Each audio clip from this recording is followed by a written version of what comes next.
How to implement effective controls to achieve your objectives. The objective of this practical and simplified mini-training video is to enable you to select and implement the most effective controls that pass the controls effectiveness test so that you can achieve your objectives. This training is brought to you by practicalrisktraining.com. The material presented is copyrighted by Patrick Au. After watching this training video, you will understand the two key criteria for testing controls effectiveness and what types of controls are considered effective and ineffective. Two groups of controls can be used to mitigate our risks, as shown in this slide. The first group of controls relates to whether the controls can reduce the likelihood or consequence of a risk. In this group, there are two types of controls: likelihood or preventative controls and consequence controls.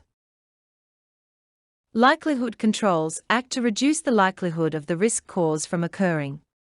These controls are represented in blue font. Consequence controls act to reduce the negative consequences of a risk event if it does occur. These controls are represented in the maroon font. The second group of controls relates to whether the controls exist. Controls could either be in existence at the time of the risk assessment or planned to be implemented in the future as treatments to mitigate the risk to reduce the risk rating. Existing controls are represented in green font, whereas future treatments are represented in orange font. When these planned future treatments are fully implemented and operating effectively as intended, they become controls. All controls must be effective in managing risks and issues. A key concept for us to remember is control effectiveness.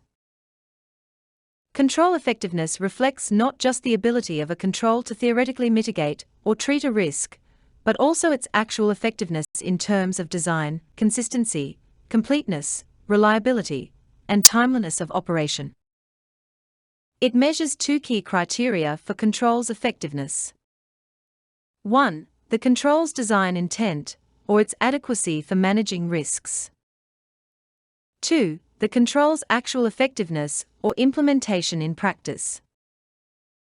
Control effectiveness is based on perceptions and knowledge of how well controls are designed and how are they implemented and operating in relation to the risk identified to achieve the objectives. A well-designed control addresses the root causes of risk. And a well-implemented, well-managed, and well-operated control effectively manages the risk to an acceptable level of risk. This brings us to the controls listed on this slide. These controls are considered ineffective, as they fail to meet one or more of the key criteria for control's effectiveness, as discussed in the previous slide.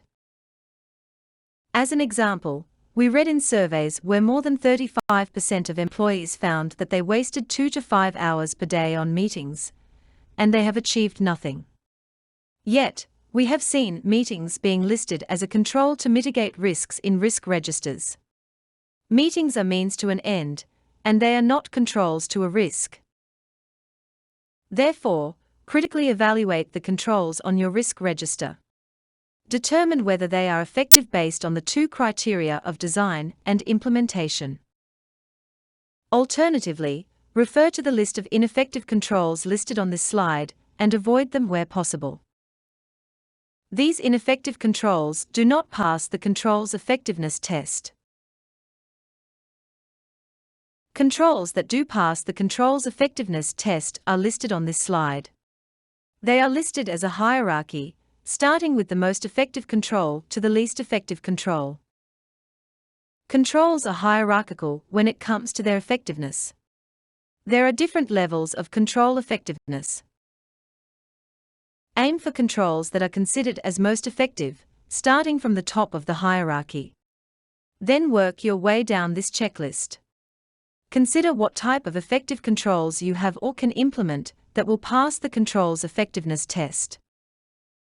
To recap, control effectiveness is based on perceptions and knowledge of how well controls are designed and how are they implemented and operating in relation to the risk identified to achieve the objectives. The goal is to implement effective controls that will enable your organization to achieve its objectives by mitigating your risks. Designed for busy people, our practical risk training programs are delivered to enable individuals and organizations to achieve success through the acquisition of simplified but essential information to make better informed decisions and take the right risks and opportunities. If you have any questions about the content of this training or require further assistance or training, email us at admin@practicalrisktraining.com. Thanks for watching. For more practical risk training, go to practicalrisktraining.com.